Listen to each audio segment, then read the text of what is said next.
Hey guys, welcome to the study with Mayank. मैं हूं आपका मयंक और आज ला रहा हूं मैं आपके लिए NCERT हिस्ट्री क्लास 7 के MCQ। आज इसी क्रम में आपका यहां पर अध्याय दूसरा है। यहां पर हम नए राजा और उनके राज्य से संबंधित प्रश्नों को देखेंगे। तो चलिए स्टार्ट करते हैं आज का वीडियो। देखते हैं मैं क्या क्या डिस्कस करना है यहाँ पर। देखिए, पहला प्रश्न है आपका, 7वीं सदी में नए राजवंशों के उदय के संदर्भ में निम्नलिखित कथनों पर विचार कीजिए। पूछा गया है कौन सा कथन यहाँ पर सही नहीं है। 7वीं सदी आते आते उपमहाद्वीप के विभिन्न भागों में बड़े भूस्वामी और योद्धा सरदार अस्तित्व में आ चुके थे। ये लोग प्राय स्वयं ही अपने आप को मातहत या सामंत के रूप में मान्यता देते थे। वे अपने राजा या स्वामी के लिए उपहार लाते, उनके दरबार में हाजिरी लगाते और उन्हें सैन्य सहायता प्रदान करते थे। अगला है, अधिक सत्ता और संपदा हासिल करने पर सामंत अपने आप को महासामंत, महामंडलेश्वर इत्यादि घोषित कर देते थे। देखिए, हमने देखा है कि आपका प्राचीन जो इतिहास है, भारतीय इतिहास है, प्राचीन इतिहास से जब हम मध्यकाल की ओर पढ़ते हैं तो मध्यकाल में हमें एक नाटकीय बदलाव देखने को मिलेंगे। पहली बात यहाँ पर ये है कि यहाँ पर तमाम स्थानीय राजवंशों का उदय हो गया था, क्योंकि आपने प्राचीन भारत में कई बार देखा था कि समूचे भारत का एकीकरण हुआ है। यानी कई ऐसे राजा रहे हैं जिन्होंने पूरे भारत को अपने साम्राज्य में मिला लिया, पूरा एकीकृत कर दिया है। लेकिन मध्यकाल में हम ये देखते हैं कि यहाँ पर छोटे छोटे साम्राज्य जो है वो भरकर सामने आए हैं, छोटे छोटे स्थानीय राजा निकलकर सामने आए हैं। हमने ये भी देखा है कि भाई मध्यकाल में जो सेना रखने की परंपरा थी वो बदल गई थी। पहले के राजा जो अपनी सेना खुद रखते थे, अब यहाँ पर ये होता है कि कुछ राजा जो थे अपनी सेना मेंटेन करते थे, कुछ जो है अपनी सेना दूसरों के भरोसे पर छोड़ देते थे। यानी कि जरूरत पड़ने पर किसी सामंत वगैरह की हेल्प ले ली हमने सेना के रूप में और बाद में उसको छोड़ दिया। तो अब हमें यहाँ पर ये भी देखने को मिलता है। तो यहाँ पर हम वही देखते हैं कि यहाँ पर क्या है कि 7वीं सदी तक आते आते उपमहाद्वीप के विभिन्न भागों में बड़े भूस्वामी और योद्धा सरदार ये अस्तित्व में आ चुके थे, क्योंकि अब इसी तरह की लोग सेना रखते थे। यहाँ पे लिखा गया ये लोग प्राय स्वयं ही अपने आप को मातहत या सामंत के रूप में मान्यता देते थे। देखिए, ये लोग स्वयं अपने आप को नहीं देते थे, बल्कि जिस राजा के लिए युद्ध करते थे, जिस राजा का ये युद्ध में सहयोग देते थे, वो राजा इन्हें मातहत या सामंत के रूप में मान्यता देता था, ना कि ये स्वयं अपने आप को देते थे। तो यहाँ पर पहला कथन आधा सही है और आधा गलत है। देखिए, ये जिस भी राजा के अधीन थे, जिस भी राजा की सहायता करते थे, तो उनसे ये उम्मीद की जाती थी, यानी वो राजा इनसे ये उम्मीद करता था कि ये उनके दरबार में हाजिरी लगाएंगे, उनके लिए उपहार लेकर आएंगे और जरूरत पड़ने पर उनको सैन्य सहयोग भी देंगे। तो यहाँ सेकंड वाला कथन बिल्कुल सही है। कभी कभी क्या होता था कि अधिक संपदा, सत्ता और ये सब चीजें हासिल करने पर ये सामंत अपने आप को महासामंत, महामंडलेश्वर यानी पूरे मंडल का महान स्वामी इत्यादि घोषित कर देते थे। तो तीसरा कथन भी सही है। कुछ जगहों पर हमें यह भी देखने को मिला है कि मान लीजिए किसी राजवंश का विघटन हुआ है, यानी राजवंश में फूट पड़ी है या राजवंश टूट कर बिखर गया, तो ऐसी स्थिति में ये सामंत या महातहत स्वयं को आज़ाद कर लेते थे या आज़ाद होने का प्रयत्न करते थे, क्योंकि ऐसी फूट में ये कोशिश करते थे कि अपना एक पृथक राज्य हम स्थापित कर लें। तो हमें ये भी देखने को मिलता है। यहाँ पर दूसरा तीसरा कथन सही है, पहला कथन असत्य है। तो आंसर होगा आपका ए। केवल एक कथन आपका यहाँ पर गलत है। क्वेश्चन नंबर सेकंड है, दक्कन के राष्ट्रकूटों के संदर्भ में निम्नलिखित कथनों पर विचार कीजिए। पूछा गया है कि यहाँ पर कौन सा कथन आपका जो है दक्कन के राष्ट्रकूटों के बारे में सही है। पहला है, दक्कन के राष्ट्रकूट केरल के चेर शासकों के सामंत थे। 8वीं सदी के मध्य में एक राष्ट्रकूट प्रधान दांती दुर्ग ने अपने स्वामी की अधीनता से इनकार कर दिया और मान्यखेत को अपनी राजधानी बनाया। देखिए, राष्ट्रकूटों का उदय कैसे हुआ है, राष्ट्रकूट साम्राज्य की नींव कैसे पड़ी है, वो हम यहाँ देखेंगे। तो जैसे मैंने आपको अभी जिक्र किया पहले क्वेश्चन में कि कुछ सामंत इतने शक्तिशाली थे कि जैसे ही उन्हें जरा सा लगता था कि हमारा राजा कमजोर पड़ रहा है, वैसे ही वो अपने आप को पृथक राज्य में घोषित कर देते थे, यानी अपने आप का अपना राज्य स्थापित कर लेते थे। तो ऐसा ही राष्ट्रकूटों का इतिहास है। कभी राष्ट्रकूट जो थे ये यहाँ लिखा हुआ है चेर शासकों के नहीं थे, बल्कि चालुक्यों के ये जो है यहाँ पर मातहत या फिर हम बोल सकते हैं चालुक्यों के सामंत रहे थे ये। ठीक है, चालुक्य शासकों के कभी ये सामंत थे, लेकिन बाद में ये उनसे पृथक हो गए हैं और पृथक होकर इन्होंने अपनी एक राष्ट्रकूट वंश की नींव डाली है। तो यहाँ पर पहला वाला कथन जो है वो असत्य हो जाएगा, यानी कि ये चेर शासकों के नहीं है बल्कि चालुक्य शासकों के ये सामंत थे। 8वीं सदी के मध्य में यहाँ पर राष्ट्रकूट वंश की जो नींव डालने वाला व्यक्ति है वो है दांती दुर्ग। देखिए, कई बार ये नाम पूछा जाता है कि राष्ट्रकूट साम्राज्य का संस्थापक कौन है, तो ये दांती दुर्ग है। तो इसने स्वामी की अधीनता से इनकार कर दिया है, यानी कि इन्होंने अपने जो राजा है उसकी अधीनता से इनकार कर दिया है और मान्यखेत को अपनी इन्होंने राजधानी घोषित कर लिया है। तो यहाँ पर सेकंड वाला कथन बिल्कुल सही है।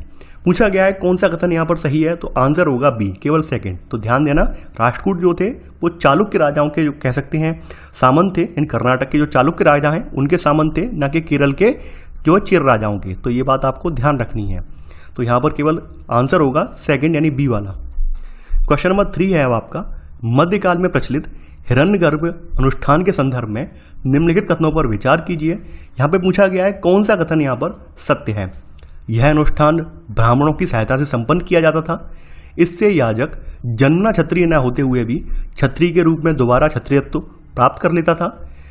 कदम्ब मयूर शर्मण और गुर्जर प्रथिहार हरिचंद्र ब्राह्मण थे, जिन्होंने क्रम से कर्नाटक और राजस्थान में अपने राज्य सफलतापूर्वक स्थापित किए। देखिए, जैसे आपने कर्नाटक सुना आपने इनके बारे में, यानी अभी आपका जो प्रीवियस क्वेश्चन था राष्ट्रकूटों के बारे में, तो राष्ट्रकूट भी कोई जो कह सकते हैं कोई पैदाइशी क्षत्रिय नहीं थे। राष्ट्रकूट भी जो थे उन्होंने हिरण्यगर्भ अनुष्ठान का सहारा लिया था और उसके बाद अपने आप को क्षत्रिय के रूप में स्थापित किया था, यानी उनका भी यही इतिहास रहा है। तो ये जो अनुष्ठान था हिरण्यगर्भ वाला, ये अनुष्ठान ब्राह्मण संपन्न करवाया करते थे, क्योंकि उस समय मध्यकाल में भी ब्राह्मणों का ही बोलबाला था, ये भी हम देखेंगे। तो इससे हिरण्यगर्भ अनुष्ठान से होता क्या था कि याजक जन्मना क्षत्रिय न होते हुए भी, मान लीजिए कोई व्यक्ति जन्म से क्षत्रिय नहीं है लेकिन वो उसके अंदर ऐसे सारे गुण हैं और ऐसे करके वो अपना कोई राज्य स्थापित कर लेता है, तो उस अनुष्ठान के जरिए अपने आप को क्षत्रिय घोषित कर लेता था, यानी अपने आप का क्षत्रियत्व प्राप्त कर लेता था। तो यहाँ सेकंड वाला कथन बिल्कुल सही है। बताया गया है कि यहाँ पर कुछ शासकों का जिक्र बताया गया है, जैसे तो एक राष्ट्रकूट का मैंने जिक्र बता दिया कि राष्ट्रकूट जो है क्षत्रिय नहीं थे लेकिन बाद में हिरण्यगर्भ अनुष्ठान के जरिए क्षत्रिय बने हैं। तो ये तो राष्ट्रकूट का जिक्र आपने देख ही लिया। कुछ और शासक भी हैं, इनमें आपका एक नाम आता है कदम्ब मयूर शर्मण और गुर्जर प्रतिहार हरिचंद्र, ये दोनों ब्राह्मण थे और इन्होंने अपने परंपरागत पेशे छोड़कर इन्होंने शस्त्र अपना लिया था और क्रम से इन्होंने कर्नाटक और राजस्थान में अपने अपने राज्य सफलतापूर्वक स्थापित भी किए थे। तो यहाँ पर तीसरा कथन भी यहाँ पर सही है। यहाँ पे पूछा गया है कौन सा कथन सत्य है, यहाँ पे तीनों ही कथन सही हैं, तो आंसर है आपका डी, उपरोक्त सभी। क्वेश्चन नंबर 4 है अब आपका, एलोरा की गुफा 15 के भित्ति चित्र जिसमें भगवान विष्णु को नरसिंह अवतार में दिखाया गया है, अर्थात पुरुष और सिंह के रूप में, यह किस काल की कृति है। यानी कि जो आपके चैप्टर में आपकी किताब में एक चित्र दिया हुआ है, वो चित्र मैं यहाँ पे लगाना भूल गया हूँ, अगर मौका मिले तो आप PDF में देख लेना। तो उस चित्र को लेकर यहाँ बताया गया है कि ये चित्र जो है किस काल का माना जाता है, ये आपको यहाँ पर बताना है। यानी पल्लव काल, बौद्ध काल, राष्ट्रकूट काल या चोल काल, ये किस काल का है। देखिए, ये राष्ट्रकूट काल से संबंधित है। यानी कि जो एलोरा की गुफा 15 में जो भित्ति चित्र बना है, इसमें भगवान विष्णु को नरसिंह अवतार के रूप में दिखाया गया है, ये राष्ट्रकूट काल से संबंधित है। तो यहाँ पर चौथे का आंसर होगा आपका सी। 5वां प्रश्न है अब हमारा, मध्यकालीन कर व्यवस्था के संदर्भ में निम्नलिखित कथनों में से कौन सा सही नहीं है। पहला है, सभी राज्यों में उत्पादकों अर्थात किसानों, पशुपालकों, कारीगरों से संसाधन इकट्ठे किए जाते थे। कभी कभी कर के हिस्से को लगान मानकर वसूला जाता था, क्योंकि प्राप्त करने वाला भूस्वामी होने का दावा करता था। कर से मिलने वाले संसाधन राजा की व्यवस्था का वित्तीय आधार बनते थे, साथ ही मंदिरों और दुर्गों के निर्माण में भी इस्तेमाल होते थे। राजस्व वसूली के लिए पदाधिकारियों की नियुक्ति सामान्य परिवारों के बीच से की जाती थी और प्राय वंशानुगत नहीं होती थी। देखिए, आप लोग जैसा कि समझते हैं, जब उनके साम्राज्य बढ़ने लगे तो उन्होंने अपनी सेनाएं भी रखी हैं, किले भी बनवाए हैं, दुर्ग भी बनवाए हैं, प्रशासनिक अधिकारी भी नियुक्त किए हैं। तो इन सब के लिए संसाधनों की आवश्यकता तो पड़ेगी पड़ेगी। तो ऐसे में उन्होंने क्या अपनाया है भाई, कर प्रणाली अपनाई है। यानी किसानों से, पशुपालकों से, कारीगरों पर इन पर कर लगाए हैं और कर के रूप में जो भी इनसे संसाधन इन्हें प्राप्त हुए हैं उनका इस्तेमाल इन्होंने अपने राजकाज को चलाने के लिए किया है। तो पहला वाला कथन यहाँ पर बिल्कुल सही है। सेकंड है यहाँ पर कि कभी कभी क्या होता था, कर के हिस्से को लगान के रूप में लिया जाता था। लगान जो होता है वो इस तरह से लिया जाता है कि जैसे हमने किसी को अपनी जमीन दे दी हो, यानी हमने कह दिया कि भाई ये हमारी जमीन है और आप 1 साल के लिए इस जमीन को जोतेंगे और इसके बदले में हमें इतना कह सकते हैं आप पैसा देंगे, तो इसको ये लगान कहते हैं। तो यहाँ पर क्या होता है कि कई बार तो कर की जगह ये लोग लगान मानकर इसको वसूलते थे और ये ऐसा कहते थे कि भाई हम भूस्वामी हैं इस जगह के। तो यहाँ पर सेकंड वाला कथन भी सही है। कर से मिलने वाले संसाधन राजा की व्यवस्था का वित्तीय आधार होते थे। मंदिरों के निर्माण में भी इनका धन प्रयुक्त होता था, साथ साथ दुर्गों के निर्माण में भी इनका धन प्रयुक्त होता था। तो यहाँ सी वाला कथन भी सही है। डी वाला कथन है, राजस्व वसूली के लिए पदाधिकारियों की नियुक्ति सामान्य परिवारों के बीच से की जाती थी। देखिए, ये कथन गलत है। हमेशा जो नियुक्ति होती थी वो सामान्यतः प्रभावशाली परिवारों के बीच से होती थी, यानी खास करके राजसी जो खानदान है या फिर राजा के जो मंत्री वगैरह हैं, बड़े पदों पर आसीन व्यक्ति हैं, उनके परिवारों से यहाँ पर लोग नियुक्त किए जाते थे। और खास करके ये प्रक्रिया जो थी ये वंशानुगत नहीं थी, बल्कि वंशानुगत थी। यहाँ पे लिखा है वंशानुगत नहीं होती थी, नहीं, ये वंश के आधार पर ही होती थी कि मान लीजिए किसी एक के पिता पहले मान लीजिए कर वसूल करने वाले अधिकारी थे, उसके बेटे को बना दिया कर वसूल करने वाला अधिकारी, तो ये वंशानुगत बना हुआ था। तो यहाँ पर डी वाला कथन असत्य है, तो आंसर है 5वें का डी। छठवां प्रश्न है आपका, मध्यकालीन में धारण की जाने वाली महाराजाधिराज उपाधि का क्या अर्थ था? प्रधान सेनापति, राजाओं के राजा, राजपुरोहित, कोषाध्यक्ष। देखिए यहाँ पर आप देखेंगे कि जब नए नए राजाओं का उदय हुआ है, नए राज्य निकल कर आए हैं, तो राजाओं ने अपने आप को तमाम तरह की उपाधियों से सुशोभित किया है, तमाम तरह की उपाधियां अपने ऊपर लगा ली हैं। तो ऐसी ही एक उपाधि थी महाराजाधिराज। इस उपाधि का मतलब होता है राजाओं के राजा। कभी कभी आपने देखा होगा कि त्रिभुवन चक्रवर्तिन की एक उपाधि थी, यानी कि 3 भुवनों का स्वामी जिसे हम कहते हैं, त्रिभुवन चक्रवर्तिन, तो वो भी उपाधि कुछ राजाओं ने लगाई थी। तो यहाँ पर महाराजाधिराज का मतलब है राजाओं के राजा। 6वें का आंसर होगा बी। 7वां प्रश्न है आपका, चोल काल में वेट्टी शब्द किसके लिए प्रयुक्त होता था? कर जो नगद राशि के रूप में वसूली की जाती थी, कर जो उत्पादन में हिस्से के रूप में लिया जाता था, कर जो जबरन श्रम के रूप में लिया जाता था, कर जो कि स्वेच्छा से लोगों के द्वारा राजा को भेंट किया जाता था। देखिए चोल काल में यहाँ पर हमें चोल वंश के बारे में विभिन्न करों का जिक्र देखने को मिलता है, यानी तमिलनाडु से कुछ अभिलेख में प्राप्त हुए हैं। इसमें विभिन्न करों की बात की गई है, लगभग 400 किस्म के यहाँ पर हमें इससे जुड़े हुए शब्द देखने को मिलते हैं जो कि विभिन्न करों के लिए प्रयुक्त किए जाते थे। तो इसी में से एक शब्द है आपका वेट्टी, जो कि आपकी किताब में यहाँ पर लिखा हुआ है। तो वेट्टी का मतलब होता है कि ये कर जो होता है वेट्टी, ये नगद की बजाय जबरन श्रम के रूप में लिया जाता था, यानी किसी को हमने पकड़कर कह दिया कि आप हमारे खेत में 1 दिन या 2 दिन काम करेंगे, जबरन श्रम करेंगे उसकी मर्जी के बिना, तो इस तरह से ये कर लिया जाता था। तो यहाँ पर आंसर होगा 7वें का सी, यानी कर जो जबरन श्रम के रूप में लिया जाता था। तो यहाँ पर आंसर है आपका 7वें का सी। 8वां प्रश्न है आपका, संस्कृत में लिखी गई ग्वालियर मध्य प्रदेश में पाई गई एक प्रशस्ति जिसमें नागभट्ट नामक राजा के कामों का वर्णन है, वह किस वंश के राजा थे? यानी कि एक हमें संस्कृत में लिखी हुई प्रशस्ति देखने को मिलती है जिसमें आपके नागभट्ट नाम के एक राजा का वर्णन है, और ये प्रशस्ति आपकी जो है फिलहाल आपके ग्वालियर मध्य प्रदेश से हमें पाई गई है। तो इसके बारे में पूछा गया है कि नागभट्ट जो राजा थे वो किस वंश से बिलोंग करते थे। देखिए यहाँ पर ये नागभट्ट राजा जो करते हैं पाल वंश, प्रतिहार वंश, चाहमान वंश, चंदेल वंश, यानी कौन से वंश से बिलोंग करते थे? ये प्रतिहार वंश के राजा थे, यानी कि ये प्रतिहार शासक थे, प्रतिहार नरेश थे नागभट्ट। तो इनके बारे में एक प्रशस्ति मिली है जो कि संस्कृत में मिली है। तो यहां पर 8वें का आंसर होगा आपका बी। 9वां प्रश्न है आपका, मध्यकालीन राजाओं द्वारा दिए जाने वाले भूमि अनुदानों के संदर्भ में निम्नलिखित कथनों पर विचार कीजिए। पूछा गया है कौन सा कथन सही है, यानी मध्यकाल में जो वो भूमि अनुदान दिए जाते थे उनके बारे में हमें बात करनी है। राजा लोग प्राय ब्राह्मणों को भूमि अनुदान से पुरस्कृत करते थे। वे सवर्ण पत्रों पर अभिलिखित होते थे जो भूमि पाने वाले को दिए जाते थे। देखिए यहाँ पर आप देखेंगे, जैसा कि हमने आपको पहले ही बताया था कि इस काल में भी यानी मध्यकाल में भी ब्राह्मणों का वर्चस्व रहा है, ब्राह्मणों को पूजनीय माना गया है, और खास करके जितने भी राजवंश उभर कर आए हैं उन सभी में ब्राह्मणों की अच्छी खासी कह सकते हैं पैठ बनी हुई थी, अच्छी खासी उनकी महत्ता बनी हुई थी। तो यहाँ पर जो राजा थे, क्योंकि ब्राह्मण जो थे इनके लिए तमाम तरह के यज्ञ वगैरह अनुष्ठान वगैरह करते थे, खास करके इनके प्रशासन वगैरह में मदद करते थे, तो राजा इनमें खुश होकर जो है भूमिदान वगैरह दिया करते थे। तो राजा लोग प्राय ब्राह्मणों को यहाँ पर भूमि अनुदान से पुरस्कृत करते थे। तो यहाँ पहला वाला कथन बिल्कुल सही है। और यहाँ पर आप देखेंगे जैसे आज के समय में कोई बैनामा या रजिस्ट्री करवानी होती है तो आपको स्टाम्प पेपर पर लिख कर दिया जाता था। तो आपने देखा होगा, अगर आप कभी गए हो तहसील वगैरह में, कचहरी वगैरह में गए हो, तो आपने देखा होगा कभी आप कोई रजिस्ट्री या बैनामा करवाते हैं भूमि का, तो आपको स्टाम्प पर लिख कर दिया जाता था कि भाई ये विक्रेता है और क्रेता है, इतने रुपए में खरीदी गई है, ये क्षेत्रफल है। तो उसी तरह से उस समय भी, यानी आज से लगभग 1000 साल पहले, राजा भी जो भूमि अनुदान देते थे उनको बाकायदा अभिलेखों पर, यानी कि ये अभिलेख जो थे ताम्र पत्रों के बने होते थे, ना कि स्वर्ण पत्रों के। ये ताम्र पत्रों के अभिलेख बने होते थे। तो ताम्र पत्रों पर ये अभिलिखित कर ये देते थे कि भाई ये वाली जमीन, यानी कि बाकायदा पूरा लिख देते थे कि कौन सी जमीन होगी, कितनी जमीन मिली है, पूरा लिख कर देते थे। तो ये स्वर्ण पत्रों पर नहीं होता था बल्कि ताम्र पत्रों पर अभिलिखित होता था। तो यहाँ पर केवल पहला वाला कथन सही है। तो आंसर है यहाँ पर 9वें का ए, यानी केवल पहला कथन आपका यहाँ पर सही है। 10वां प्रश्न है अब आपका, 12वीं शताब्दी में कल्हड़ द्वारा रचित संस्कृत काव्य की रचना से हमें किस क्षेत्र के राजाओं का इतिहास पता चलता है? दक्कन के राजाओं का, दक्षिण भारत के राजाओं का, पूर्वोत्तर प्रांत के राजाओं का, कश्मीर के राजाओं का। देखिए आपको पता होना चाहिए कि कल्हड़ ने राजत रंगिणी नाम का एक काव्य लिखा है और ये संस्कृत काव्य है। तो इसमें हमें कश्मीर के राजाओं का इतिहास का वर्णन पता चलता है, यानी कश्मीर के जितने राजा रहे हैं उनके बारे में हमें पता चलता है। तो कश्मीर के राजाओं का इतिहास राजत रंगिणी में यहाँ पर संकलित किया गया है। तो यहाँ 10वें का आंसर होगा आपका डी।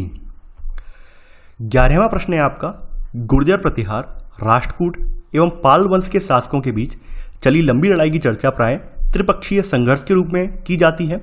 सदियों तक चली इस लड़ाई का कारण क्या था?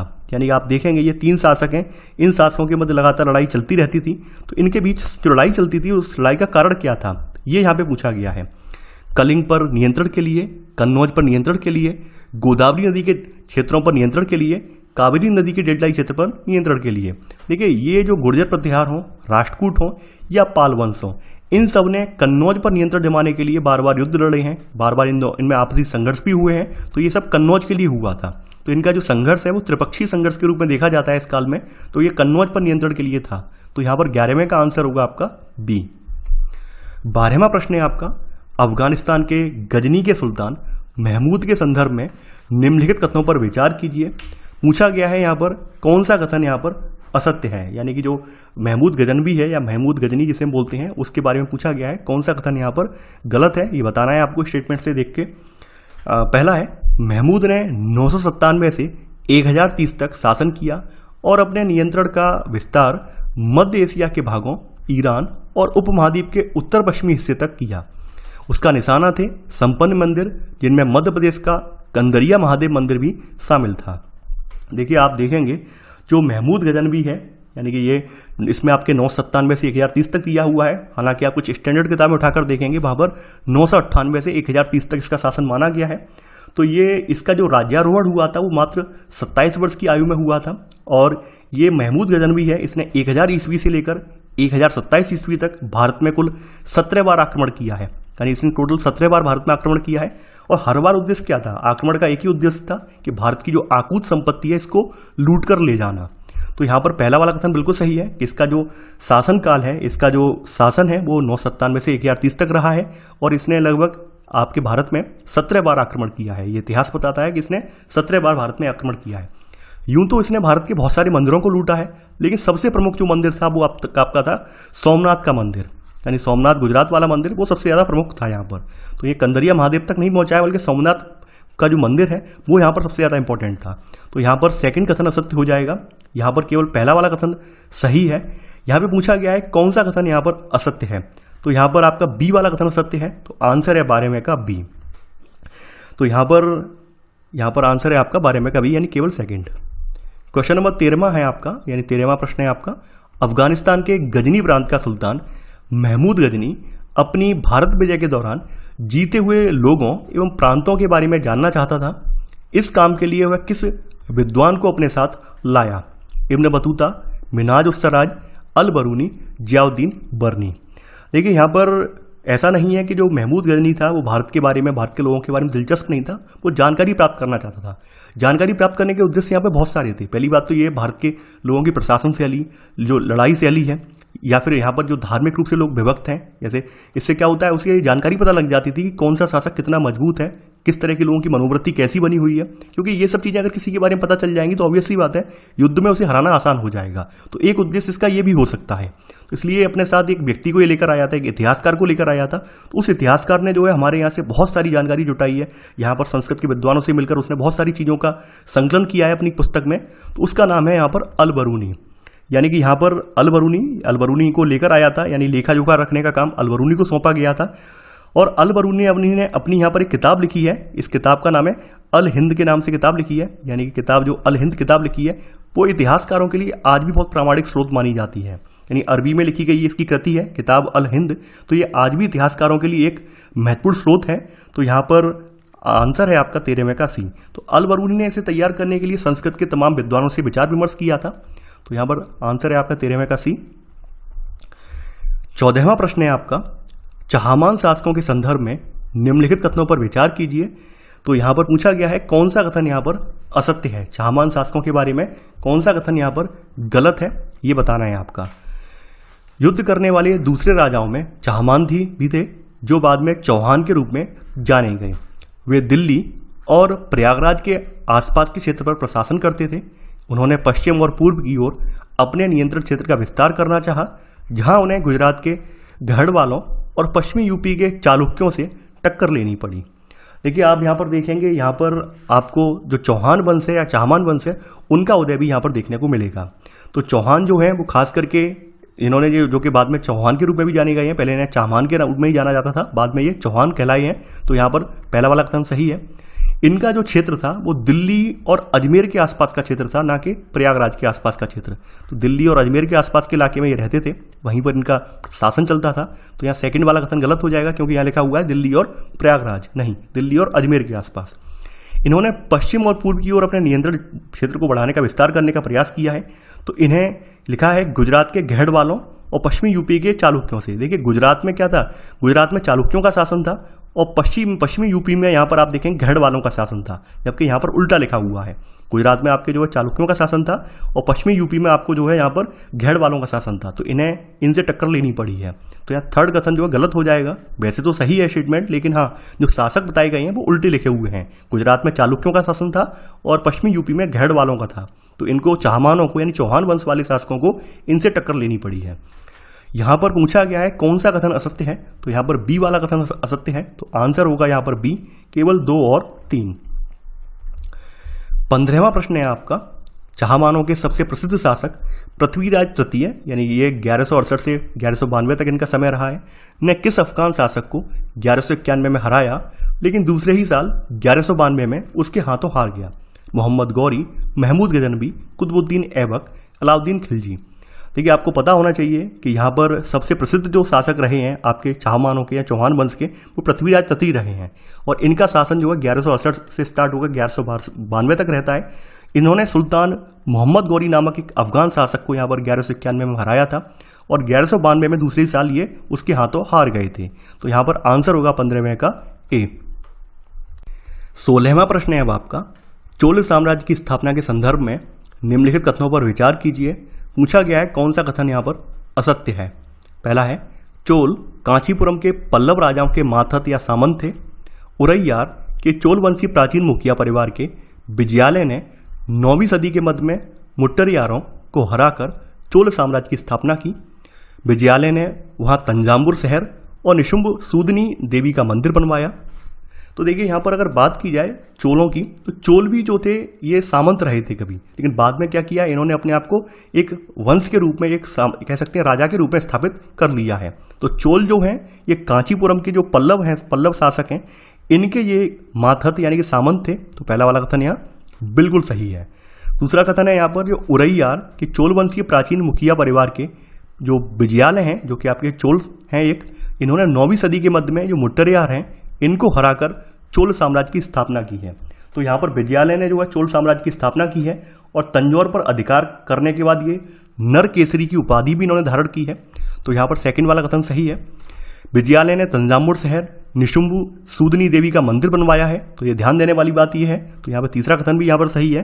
तो यहाँ पर तीनों ही कथन सही है। पूछा गया है कौन सा कथन असत्य है, तो इनमें से कोई भी कथन असत्य नहीं है। तो आंसर होगा 16वें का डी। 17वां प्रश्न है अब आपका, राजराज प्रथम जो सबसे शक्तिशाली चोल शासक माना जाता है के शासन के संदर्भ में निम्नलिखित कथनों पर विचार कीजिए। पूछा गया है कौन सा कथन यहाँ पर सही है, यानी राजराज प्रथम के बारे में कौन सा कथन यहाँ पर सही है, ये आपको बताना है। राजराज प्रथम 975 ईस्वी में राजा बना और उसने ज्यादातर क्षेत्रों पर अपने नियंत्रण का विस्तार किया और साम्राज्य प्रशासन का भी पुनर्गठन किया। राजराज के पुत्र राजेंद्र प्रथम ने उसकी नीतियों को जारी रखा और उसने गंगा घाटी, श्रीलंका तथा दक्षिण पूर्व एशिया के देशों पर हमला भी किया। इन अभियानों के लिए उसने एक जल सेना भी बनाई, यानी राजराज के जो पुत्र है राजेंद्र प्रथम ने, इसने एक जल सेना का निर्माण भी किया है। बात करें यहाँ पर राजराज प्रथम की, देखिए राजराज प्रथम जो है इस वंश के, चोल वंश के सबसे प्रतापी राजा माने जाते हैं। तो इन्होंने जो गद्दी पर आसीन हुए हैं वो 985 ईस्वी में हुए हैं और लगभग इन्होंने 1014 ईस्वी तक इन्होंने शासन किया है। जबकि यहाँ पर लिखा हुआ है 975 ईस्वी, तो ये पहला वाला कथन गलत हो जाएगा। ये 985 ईस्वी में राजा बने हैं और इन्होंने ज़्यादातर जो चोल वंश के क्षेत्र से उन पर फिर से कब्जा किया है और अपने प्रशासन का पुनर्गठन भी किया है। यहाँ पर राजराज के जो पुत्र हैं इनका नाम है राजेंद्र प्रथम। तो इन्होंने अपने पिता की नीतियों को जारी रखा है और खास करके इन्होंने गंगा घाटी का एक अभियान भी किया है। यानी राजेंद्र प्रथम ने यहाँ पर आप देखेंगे 1022 ईस्वी में यहाँ पर गंगा घाटी पर ये आए हैं। यहाँ पर गंगा घाटी बंगाल तक इन्होंने विजय प्राप्त की है और यहाँ पर बताया है श्रीलंका तक अभियान भी किए हैं, दक्षिण पूर्व एशिया में भी अभियान किए हैं। तो इनके लिए जल सेना भी बनाई है। तो यहाँ सेकंड कथन भी यहाँ पर बिल्कुल सही है। पूछा गया है कौन सा कथन केवल सत्य है यहाँ पर, तो केवल सेकंड वाला कथन यहाँ सत्य है। तो आंसर है आपका बी। 18वां प्रश्न है आपका, तंजावुर के बृहदीश्वर मंदिर का निर्माण किस चोल शासक के द्वारा किया गया? विजयालय, राजेंद्र प्रथम, राजराज या राजाधिराज प्रथम? किस चोल शासक ने इसका जो है निर्माण किया है वो आपको बताना है। देखिए यहाँ पर जो तंजावुर का बृहदीश्वर मंदिर है इसका निर्माण जो है राजराज ने करवाया है। यानी यहाँ पर जो ये मंदिर है यानी कि ये इसका निर्माण राजराज ने करवाया है। और राजराज जो था वो शैव धर्म का मतानुयायी था, यानी शिव जी का बहुत बड़ा भक्त था, शैव धर्म का मतानुयायी था। इसने इसका निर्माण करवाया था। और कभी कभार इस मंदिर को राज राजेश्वर या राजराज मंदिर भी इसको कहते हैं। ये ध्यान देने वाली बात यह है कि बृहदीश्वर मंदिर को राज राजेश्वर मंदिर या फिर इसको राजराज मंदिर भी कहते हैं। तो यहाँ पर 18वें का आंसर होगा आपका सी वाला। 19वां प्रश्न है अब आपका, गंगईकोंड चोलपुरम की स्थापना निम्न में से किस चोल शासक के द्वारा की गई? राजराज, राजेंद्र प्रथम, राजाधिराज प्रथम, राजेंद्र द्वितीय। यानी इनमें से ये सभी शासक जो चोल वंश से बिलोंग करते हैं, लेकिन इसकी स्थापना गंगईकोंड चोलपुरम की किसने की है? देखिए यहाँ पर इसकी स्थापना जो है राजेंद्र प्रथम ने की है। तो यहाँ पर 19वें का आंसर होगा आपका बी। राजराज प्रथम के बाद इसका बेटा राजेंद्र प्रथम शासक बना है और उसने 1022 ईस्वी में, मैंने आपको जैसा कि पहले ही बताया था, इसने 1022 ईस्वी में बंगाल का अभियान किया है। वहां पर उसने पाल शासक महिपाल को पराजित किया है और इसी अवसर पर उसने गंगईकोंड चोलपुरम की नामक नई राजधानी की स्थापना की है और खुद भी गंगईकोंड चोल की इसने उपाधि धारण की है। तो यहां पर आंसर होगा 19वें का बी। 20वां प्रश्न है अब आपका, चोलकालीन यहाँ कथन दिया है, कारण दिया है। चोलकालीन मंदिर सिर्फ पूजा आराधना के स्थान नहीं थे, वे आर्थिक, सामाजिक और सांस्कृतिक जीवन के केंद्र भी थे। मंदिर के साथ जुड़े हुए शिल्पों में सबसे विशिष्ट था कांस्य प्रतिमाएं बनाने का काम। देखिए यहाँ पर बात की जाए तो चोल काल में जो मंदिर यानी जिन जिन शहरों में मंदिरों की स्थापना की गई तो वहाँ पर आसपास आप देखेंगे एक अपने आप में एक समाज विकसित हो गया और उनकी पूरी जीवन शैली जो थी पूरी मंदिरों से जुड़ी हुई थी। यानी उनका पूरा रोजी रोटी, उनके जो आर्थिक क्रियाकलाप हों या सामाजिक क्रियाकलाप हों, पूरे मंदिरों से जुड़े हुए थे। तो यहाँ पर आप कथन बिल्कुल सही है कि चोलकालीन मंदिर सिर्फ पूजा आराधना के स्थान ही नहीं थे, बल्कि ये आर्थिक, सामाजिक और सांस्कृतिक जीवन के केंद्र भी थे। इसके अलावा हम यहाँ पर देखते हैं कि इन मंदिरों के आसपास ही रहने वाले शिल्पकारों ने यहाँ पर कांसे की प्रतिमा बनाना स्टार्ट कर दिया है। तो ये कांसे की प्रतिमाएं बनाने में भी बहुत माहिर थे और चोल काल की जो कांसे की बनाई हुई प्रतिमाएं हैं वो भारत की सर्वोत्कृष्ट प्रतिमाएं कांसकालीन प्रतिमाएं मानी जाती हैं। इन सर्वोत्कृष्ट कांस्य प्रतिमाएं वो मानी जाती हैं। तो यहाँ पर कथन और कारण दोनों सही हैं, यानी ए और आर दोनों सही हैं और आर ए का यहाँ पर सही स्पष्टीकरण है। 21वां प्रश्न है अब आपका, चोल कांस्य प्रतिमाएं संसार की सबसे उत्कृष्ट कांस्य प्रतिमाओं में गिनी जाती हैं। चोल यानी कथन ये दिया है, कारण दिया है, चोलकालीन कांस्य प्रतिमाएं सिर्फ देवी देवताओं की ही बनाई गई थी। देखिए यहाँ पर बात की जाए तो जैसा कि आप जानते हैं जो कांस्य प्रतिमाएं बनाने के लिए चोल काल जो है सबसे कह सकते हैं स्वर्ण काल था, यानी एक अच्छा खासा काल था ये। और यहाँ पर सबसे ज़्यादा महत्वपूर्ण, सबसे ज़्यादा कह सकते हैं उत्कृष्ट कोटि की यहाँ पर कांस्य प्रतिमाएं चोल काल में बनाई गई हैं, जिनकी जो है आज तक यहाँ पर आप देखने को मिलेगा कि आज भी संग्रहालयों में जो मूर्तियाँ रखी हैं वो ज़्यादातर चोल काल से संबंधित हैं कांस्य मूर्तियाँ। और सबसे ज़्यादा जो अच्छी मूर्ति यहाँ मिली है वो आपने देखी होगी नटराज वाली मूर्ति। आपने देखा होगा हिस्ट्री वगैरह की किताब में या फिर अन्य जगहों पर कई बार नटराज की मूर्ति दिखाई जाती है। तो नटराज की जो कांस्य की मूर्ति है वो वास्तव में चोल काल की बनाई हुई मूर्ति है। तो चोल काल की यहाँ बताया गया, कारण बताया गया कि चोल काल की कांस्य प्रतिमाएं सिर्फ देवी देवताओं की बनाई गई थी। देखिए अधिकतर प्रतिमाएं जो मोस्टली जो प्रतिमाएं थी वो देवी देवताओं की बनाई जाती थी, लेकिन ऐसा बिल्कुल भी नहीं है कि अन्य की नहीं बनाई जाती हो। यहाँ पर कुछ अन्य लोगों की भी प्रतिमाएं बनाई जाती थी। ज़्यादातर प्रतिमाएं तो देवी देवताओं की होती थी, लेकिन कुछ प्रतिमाएं इनके भक्तों की भी बनाई गई थी। तो यहाँ पर यह कहना गलत होगा कि सिर्फ देवी देवताओं की बनाई गई थी, नहीं, यहाँ पे भक्तों की भी कुछ प्रतिमाएं बनाई गई थी। यहाँ पर ए सही है लेकिन आर गलत है। तो यहाँ 21वें का आंसर होगा सी। चोलकालीन कृषि और सिंचाई व्यवस्था के संदर्भ में निम्नलिखित कथनों पर विचार कीजिए। पूछा गया है कौन सा कथन यहाँ पर सत्य है। सिंचाई के लिए कई पद्धतियां अपनाई जाती थीं। कुछ इलाकों में कुएं खोदे गए, कुछ अन्य जगहों में बारिश के पानी को इकट्ठा करने के लिए विशाल सरोवर बनाए गए। सेकंड है, चोल राजाओं ने नदी की शाखाओं में पानी के प्रभाव को नियंत्रित करने के लिए नदियों में जल द्वार भी बनवाए।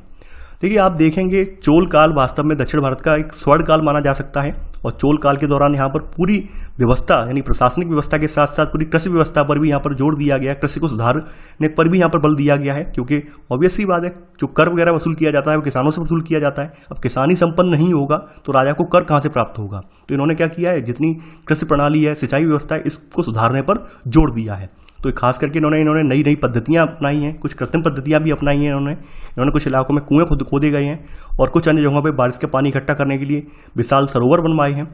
यहाँ पर इन्होंने ये भी किया है कि जो बड़ी बड़ी नदियाँ निकल रही थी, कावेरी वगैरह नदियाँ थी, तो उनसे छोटी छोटी धाराएं भी निकाली हैं और उन धाराओं को नियंत्रित करने के लिए इन्होंने उसमें गेट भी लगवाए हैं, यानी जल द्वार भी लगवाए हैं। यानी मान लीजिए किसी धारा में अब पानी की जरूरत नहीं है, उसका गेट को क्लोज कर दिया गया, तो इससे उसमें पानी अब नहीं जाएगा, तो उसका पानी हम दूसरी जगह डाइवर्ट कर पाएंगे। तो ये भी इन्होंने किया है। तो यहाँ सेकंड वाला कथन भी यहाँ पर सही है, यहाँ पर दोनों ही कथन सही हैं। तो आंसर है आपका सी, एक और दो दोनों। 23वां प्रश्न है आपका, चोल काल के ग्रामीण प्रशासन के संबंध में नीचे दिए कथनों पर विचार कीजिए। पूछा गया है कौन सा कथन यहाँ पर सत्य है। पहला है, चोल काल में किसानों की बस्तियों को नाडू कहा जाता था, जो कि सिंचित खेती के कारण बहुत समृद्ध हो गई थी। गांव के समूहों को उर कहा जाता था और ग्राम परिषद और उर न्याय करने और कर वसूलने जैसे प्रशासकीय कार्य करते थे। देखिए अगर बात की जाए यहाँ पर चोलकालीन प्रशासन यानी साम्राज्य प्रशासन की बात करें तो यहाँ पर चोल काल में जो किसानों की बस्तियां होती थी उनको नाडू नहीं कहते थे, बल्कि उनको उर कहा जाता था। और ये सिंचित खेती के कारण जो है बहुत ज़्यादा समृद्ध हो गए थे। यहाँ पर क्योंकि सिंचाई की व्यवस्था प्रॉपर तरीके से की गई थी, इस वजह से ये किसान जो है बहुत ज़्यादा संपन्न हो गए थे। तो इनकी बस्तियों को नाडू नहीं बल्कि उर कहा जाता था। तो पहला वाला कथन यहाँ पर असत्य है। और यहाँ पर जो इस तरह के जो गांव हैं, यानी किसानों के जो गांव हैं जहाँ पर किसान रहते हैं, उनके गांव को मिलाकर उनको नाडू कहा जाता था, ना कि उर। इनको क्या कहा जाता था, नाडू कहा जाता था। और ग्राम परिषद और जो नाडू हैं, उर नहीं बल्कि नाडू जो है, ये मिलकर न्याय करने का काम करते थे और कर वसूलने के प्रशासनिक कार्य भी करते थे। तो यहाँ सेकंड वाला कथन असत्य हो जाएगा। यहाँ पर दोनों ही कथन असत्य हैं, तो यहाँ पर आंसर होगा डी, ना तो एक सत्य है और ना ही दूसरा सत्य है। आप देखेंगे कि जो वेल्लाल जाति है, यानी एक जाति जो है जो कि खास करके काफ़ी फेमस हुई है, ये इसका नाम है वेल्लाल जाति है दक्षिण भारत की। तो वेल्लाल जाति के धनी किसानों को यहाँ पर केंद्रीय चोल सरकार की देखरेख में नाडू के कामकाज में यहाँ पर अच्छा खासा नियंत्रण भी हासिल था, ये भी हमें यहाँ पर देखने को मिलता है। तो यहाँ 23 में का आंसर होगा आपका डी। 24वां प्रश्न है आपका, चोलकालीन प्रशासन व्यवस्था के संदर्भ में निम्नलिखित कथनों पर विचार कीजिए। पूछा गया है कौन सा कथन यहाँ पर सत्य है। व्यापारियों के संघ को चोल काल में अरियार कहते थे तथा ये शहर के अंदर प्रशासनिक कार्य भी करते थे। चोल काल के स्थानीय स्वशासन की जानकारी उत्तर मेरूर अभिलेख से प्राप्त होती है। देखिए अगर हम बात करें तो चोल काल में हमें कुछ व्यापारियों के संघ भी देखने को मिलते हैं जिनको नगरम कहते थे, ना कि यहाँ पर अरियार। अरियार का मतलब होता है प्रधान, ना कि जो है यहाँ पर जो है व्यापारियों का संघ। तो यहाँ पर पहला वाला स्टेटमेंट गलत हो जाएगा, यानी व्यापारियों के संघ को चोल काल में नगरम कहते थे और ये शहर के अंदर प्रशासनिक कार्य भी करते थे। चोल काल के जो स्थानीय स्वशासन की हमें जानकारी है उसकी पूरा वर्णन उत्तर मेरूर जो अभिलेख है ये प्राप्त हुआ है, इससे पता चलता है कि चोल काल का प्रशासन कैसा था। तो यहाँ पर केवल सेकंड वाला कथन सही है, तो आंसर है बी, 24 में का बी। 25वां प्रश्न है आपको सूची 1 को सूची 2 से सम्मिलित करना है और यहाँ पर सही उत्तर चुनना है, कौन सा सही है। तो सबसे पहले 1 बाई 1 यानी हम बात करते हैं उर से। उर किसे कहते थे। देखिए यहाँ पर उर जो था आपके किसानों की बस्तियां थी उर, तो यहाँ पर ए का चौथा है। और यहाँ पर फिर अगला है नाडू किसे कहते हैं। नाडू जो है गांव के समूह को नाडू कहते हैं। अरियार के बारे में भी जस्ट मैंने आपको बताया है कि यहाँ पर अरियार प्रधान को अरियार बोला जाता था। और यहाँ पर अगला है यहाँ पे मुवेंद वेलन। मुवेंद वेलन का मतलब होता था 3 राजाओं को अपनी सेवा प्रदान करने वाला किसान, इसको मुवेंद वेलन कहा जाता था। तो ये यहाँ पर आपने ये पढ़ लिए, यानी कि जो शब्दकोश हैं इनके अर्थ जान लिए कि क्या क्या है यहाँ पर, ठीक है। यानी कि इनमें से कई जो भूस्वामी थे, तो कई धनी भूस्वामियों को चोल राजाओं ने सम्मान के रूप में मुवेंद वेलन यानी 3 राजाओं को अपनी सेवाएं प्रदान करने वाला वेलन या किसान या फिर अरियार जैसी उपाधियां भी दी थी, ठीक है। तो उन्हें केंद्र में कई महत्वपूर्ण पद भी सौंपे गए थे, इसलिए मैंने यहाँ पर इनके अर्थ डाले हैं कि इनके अर्थ क्या क्या हैं यहाँ पर। तो यहाँ पर आंसर होगा आपका ए, यानी 25 में का ए का चौथा, बी का पहला, सी का दूसरा और डी का तीसरा। तो यहाँ पर आंसर है आपका यहाँ पर 25 में का ए। 26वां प्रश्न है आपका और ये बहुत इंपॉर्टेंट है। देखिए कई बार यूपीएससी एग्जाम में भी ये पूछा गया है। आप अगर पेपर उठाकर देखेंगे तो 2 बार, करीब 2 या 3 बार ये पूछा गया है घुमा घुमा कर, तो ये काफ़ी इंपॉर्टेंट है। चोल अभिलेखों में भूमि की विभिन्न कोटियों के संदर्भ में सूची 1 को सूची 2 से सम्मिलित कीजिए और यहाँ पर आपको सही उत्तर का चयन करना है। यानी कि यहाँ पर भूमि और भूमि की कोट दी गई है, यानी आप चोल अभिलेखों में भूमि की विभिन्न कोटियों का हमें उल्लेख मिलता है, तो उन्हीं के आधार पर बताया गया है कि कौन सी भूमि को क्या कहते थे। सबसे पहले बात करते हैं वेलन बगाई। वेलन बगाई जो भूमि होती थी ये किसकी भूमि होती थी? ये देखिए, ये वेलन बगाई जो होती थी वो गैर ब्राह्मण किसान भूस्वामी की भूमि को वेलन बगाई कहते थे। ठीक है, ध्यान देने वाली बात ये, यानी कि गैर जो ब्राह्मण किसान भूस्वामी है तो इसकी भूमि को यहाँ पर वेलन बगाई कहा जाता था। ब्रह्मदेह का मतलब होता था कि ब्राह्मणों को उपहार में दी गई भूमि। ब्रह्मदेह का मतलब होता था कि ब्राह्मणों को उपहार में दी गई भूमि, इसको ब्रह्मदेह कहते थे। अगला है यहाँ पर शाला भोग। शाला भोग का मतलब होता था किसी विद्यालय के रखरखाव के लिए भूमि जो होती थी उसको शाला भोग कहते थे। तो यहाँ पर सी का जो है चौथा है। अगला है यहाँ पर आपका पलिचंदम। पलिचंदम क्या है? देखिए, पलिचंदम जैन संस्थानों को दी गई भूमि है। पलिचंदम जो है ये जैन संस्थानों को जो भूमि दान में दी जाती थी उसको पलिचंदम कहते थे। इसके अलावा अंतिम है आपका यहाँ पर देवदान या तिरुनमट्टुकानी।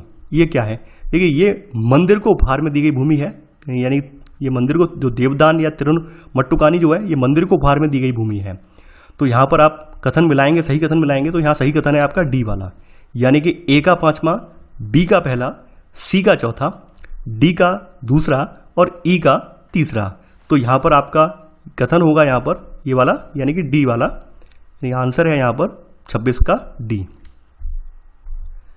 27वां प्रश्न है अब आपका, उत्तर मेरूर अभिलेख में सभा की सदस्यता के लिए बताए गए नियमों के संदर्भ में निम्नलिखित कथनों में से कौन सा कथन सही नहीं है? यानी जो उत्तर मेरूर अभिलेख जिससे हमें चोल साम्राज्य के स्थानीय प्रशासन के बारे में जानकारी मिलती है, तो इसमें बताया गया है कि कोई सभा का निर्माण जो किया जाता था उसकी सदस्यता के लिए क्या क्या नियम थे, तो वो नियम इसमें बताए गए हैं।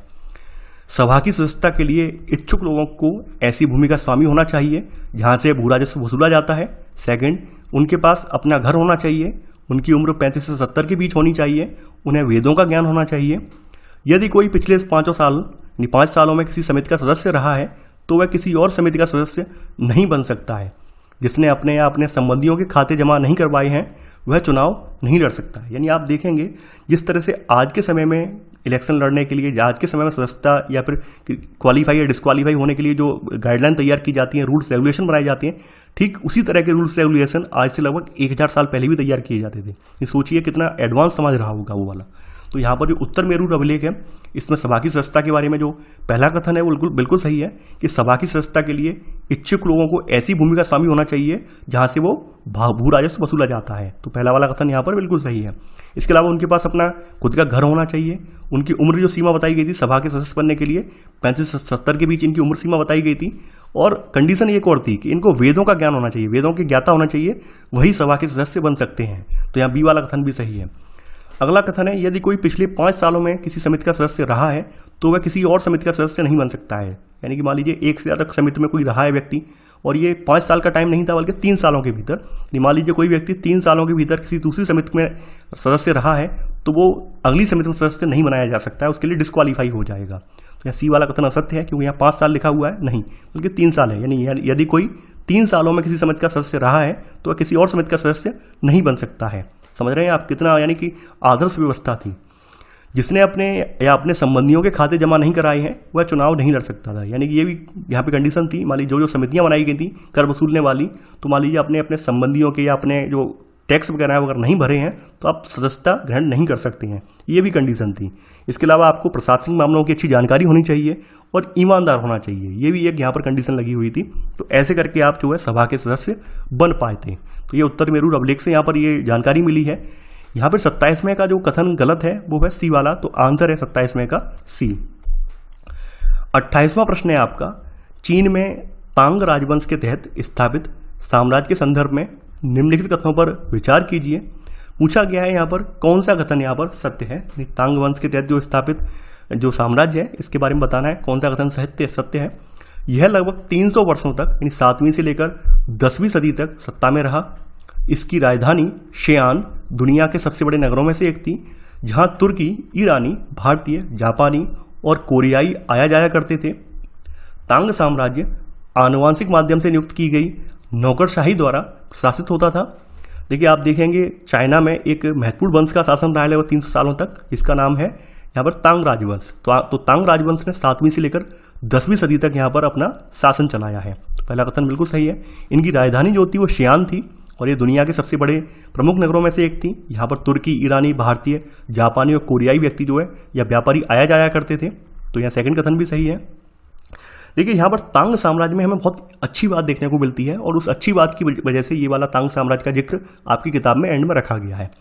यहाँ सबसे इंपॉर्टेंट बात यह थी कि यहाँ पर जो प्रशासनिक नौकरशाही इन्हें चाहिए होती थी, जैसे आज आपकी सिविल सेवा परीक्षा का आयोजन करवाया जाता है, ठीक उसी प्रकार की परीक्षा का आयोजन यहाँ भी करवाया जाता था। यानी जो भी हमें किसी की नियुक्ति कर रही है, किसी हमें नौकरशाह की नियुक्ति कर रही है, तो वो आनुवांशिक माध्यम से नहीं होती थी। उसकी नियुक्ति आनुवांशिक माध्यम से नहीं होती थी, बल्कि टेस्ट लेकर होती थी कि भाई आप टेस्ट में कितना डिजर्व कर रहे हैं, कितना नंबर प्राप्त कर रहे हैं, यानी जो भी उनकी प्रक्रिया हो, बहरहाल वो टेस्ट लेकर, एग्जाम लेकर होती थी। यानी कि आप देखेंगे कि यहाँ पर तांग साम्राज्य के परीक्षा के माध्यम से यहाँ नियुक्त की नौकरशाही के द्वारा प्रशासित होती थी। यानी तांग साम्राज्य जो है पूरा जो है परीक्षा के माध्यम से जो नियुक्त किए गए नौकरशाह हैं, इनके द्वारा इनका प्रशासन चलाते थे ये।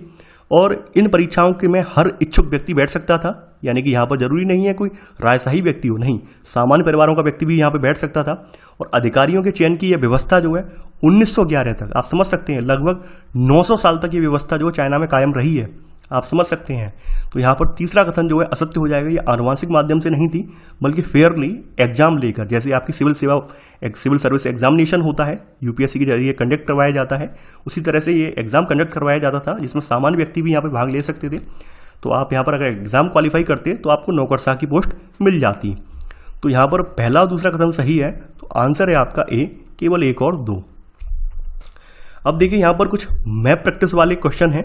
तो यहाँ पर मैंने जैसा कि आपसे पहले भी बताया है क्लास 6 में कि यहाँ पर करना ये है, क्वेश्चन को आप पढ़िए और वीडियो को पॉज कीजिए, पॉज करके थोड़ा गैस कीजिए, क्योंकि मैं यहाँ पर डायरेक्ट आंसर ही बताऊँगा, क्योंकि पॉसिबल नहीं है कि मैं यहाँ पर सारे जो है ऑप्शन चेक करके बताऊँ, नहीं, यहाँ पे मैं डायरेक्ट आंसर ही बताऊँगा। तो पहले आप थोड़ा वीडियो को पॉज कर लीजिए, अपने स्तर से यहाँ पर आप देख लीजिए, उसके बाद तो मैं बता ही दूंगा। तो यहाँ सबसे पहला वाला जो साम्राज्य बोला गया है, पहले क्वेश्चन लिखा है मानचित्र में अंकित स्थान 1, 2, 3 तथा 4 7वीं से 12वीं सदी में उदय हुए नए राजवंशों से संबंधित हैं। इन स्थानों का सही क्रम लगाएं। सबसे पहला वाला स्थान जो है ये देखिए, ये आप देखेंगे दक्कन वाला इलाका है, और दक्कन वाला इलाका जो था वो राष्ट्रकूटों का था। जैसा कि मैंने आपको बताया है कि ये इलाका जो था राष्ट्रकूटों का था। तो पहला वाला राष्ट्रकूटों का हो गया। दूसरा वाला मैंने बताया था कि ये जो थे, दूसरा वाला इलाका जो है चाहमानों का जो इलाका है, वो दिल्ली से लेकर, यानी जिसको प्राचीन समय में इंद्रप्रस्थ कहा जाता था, दिल्ली से लेकर अजमेर तक इनका राज्य फैला हुआ था। तो ये इलाका जो था सेकंड वाला, ये चाहमानों का था। और आपने जो गंगईकोंड चोलपुरम वाली उपाधि पढ़ी थी, गंगईकोंड चोलपुरम वाली उपाधि के बारे में जब मैंने बताया था कि 1022 ईस्वी में राजेंद्र प्रथम ने जो है बंगाल का यहाँ पे अभियान चलाया है और बंगाल के शासक पाल शासक को यहाँ पर हराया है। तो उसी के बाद इसने गंगईकोंड चोलपुरम शहर की स्थापना की है और गंगईकोंड चोल की उपाधि धारण की है।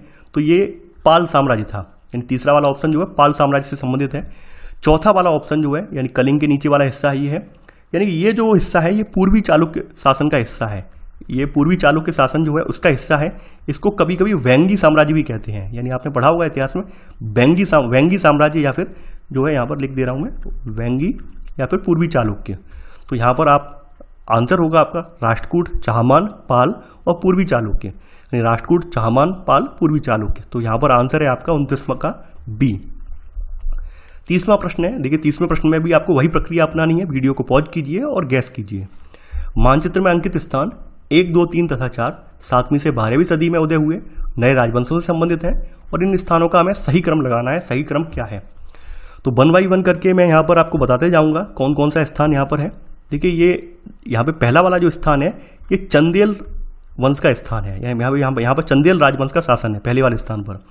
दूसरा वाला जो है यहाँ पर चंबल से लगा हुआ स्थान, ये वाला, यहाँ पर जो गुर्जर प्रतिहार आपने सुना है, गुर्जर प्रतिहार वंश जो है, तो गुर्जर प्रतिहार का यहाँ पर है, जगह कम है तो गुर्जर प्रतिहार का है सेकंड वाला। तीसरा वाला स्थान जो है ये परमार शासकों का है। परमार यानी तीसरा वाला जो क्षेत्र है ये परमार शासकों का है। और चौथा वाला तो आपको पता ही होगा, चौहान या चाहमान जिसको कहते हैं हम, चौहान या चाहमान, ठीक है। तो यहाँ पर सही क्रम क्या होगा? चंदेल, गुर्जर प्रतिहार, परमार, चौहान। चंदेल, गुर्जर प्रतिहार, परमार चौहान। तो यहाँ पर 30 का आंसर है आपका सी। 31वां प्रश्न है आपका, मानचित्र में अंकित स्थान 1, 2 तथा 3 दक्षिण भारत के प्रमुख राजवंशों से संबंधित हैं और इन स्थानों का सही क्रम लगाना है। पहला कौन सा है, दूसरा कौन सा है और चौथा कौन सा है। देखिए आपको मैंने पहले ही बताया था कि केरल, जो आज का केरल है, वहाँ पर कभी चेर वंश हुआ करता था। वहीं आपके तमिलनाडु के दक्षिणी भाग पर जो है पांड्यन का शासन था, यानी पांड्यन राजवंश यहाँ पर सत्ता में था। ठीक है, और तमिलनाडु में ही यहाँ पर आप देखेंगे चोल भी थे। तो यहाँ पर सही क्रम आपका जो है चेर पांड्यन चोल, चेर पांड्यन चोल। तो 31 का आंसर है यहाँ पर बी। 32वां प्रश्न है आपका, मानचित्र में अंकित स्थान 1, 2, 3, 4 दक्षिण भारत के प्रमुख मध्यकालीन नगरों से संबंधित हैं और इन स्थानों का सही क्रम लगाएं। यानी कि यहाँ पर कुछ नगर जो है आपके चोल शासकों से संबंधित नगर हैं, चोल वंश के नगर हैं, और कुछ यहाँ पर आप देखेंगे पांड्यन वंश के नगर हैं। तो इन नगरों का क्रम लगाना है, कौन कौन से नगर ये हैं ये आपको यहाँ पर बताने हैं। तो सबसे पहले नंबर 1 से स्टार्टिंग करते हैं। नंबर 1 जो है ये मदुरई है, ये मदुरई है और ये आपके पता ही होना चाहिए पांड्यन की राजधानी रह चुकी है मदुरई। तो ये मदुरई है। सेकंड वाला जो स्थान है, देखिए सेकंड वाला स्थान ये भी आप जान लीजिए, ये गंगैकोंड चोलपुरम है। यानी सेकंड वाला जो स्थान है ये गंगैकोंड चोलपुरम है। काफ़ी लंबा नाम है, वो नाम मैं लिख नहीं रहा हूँ, केवल गंग बना दे रहा हूँ, आप समझ जाएंगे। गंग, ठीक है, गंग लगा दिया मैंने, ये गंगैकोंड चोलपुरम है। इसके अलावा जो तीसरा वाला स्थान है ये तंजावुर है। तीसरा वाला स्थान जो है तंजावुर है, ये लिख दे रहा हूँ मैं, ये स्थान तंजावुर है। चौथा वाला स्थान जो है आपका उरैयूर है, ये वाला स्थान जो है आपका ये उरैयूर है, ये भी लिख दे रहा हूँ मैं। ठीक है, तो यहाँ पर आपका आंसर होगा मदुरई, गंगैकोंड चोलपुरम, तंजावुर, उरैयूर। मदुरई, उसके बाद गंगैकोंड चोलपुरम, तंजावुर, उरैयूर। तो यहाँ 32 का आंसर है डी। तो ये था हमारा आज का वीडियो। आई होप आपको आज का वीडियो पसंद आया होगा। आप लोग वीडियो को लाइक शेयर करना बिल्कुल ना भूलें। देखिए मेरा भरसक प्रयास यही है कि चैप्टर के कोने कोने से क्वेश्चन बन जाए, यानी कि कोई भी पॉसिबिलिटी ऐसी ना रहे जिसमें आपका क्वेश्चन छूट जाए या आपसे क्वेश्चन गलत हो जाए। मैं पूरा प्रयास ये कर रहा हूँ, पूरा यूपीएससी स्टैंडर्ड के क्वेश्चन यहाँ पर रखे जाए। आप में से कुछ अभ्यर्थी बार बार कमेंट करके पूछ रहे हैं कि सर क्या ये पीसीएस में पूछे जाएंगे क्वेश्चन या नहीं पूछे जाएंगे। देखिए पीसीएस के लिए तो आपके लिए यहाँ पे बहुत सारे फैक्ट दे रहा हूँ, साथ के साथ मैं इतने सारे फैक्ट बताते जा रहा हूँ।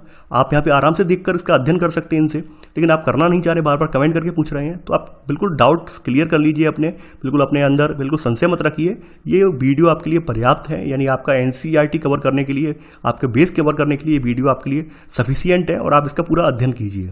और आई होप मैप प्रैक्टिस साथ के साथ करते रहिए ताकि यूपीएससी एग्जाम में या फिर मेंस एग्जाम में आपको कहीं भी दिक्कत का सामना ना करना पड़े। तो चलिए आज के लिए बस इतना ही। Thanks for watching. जय हिंद।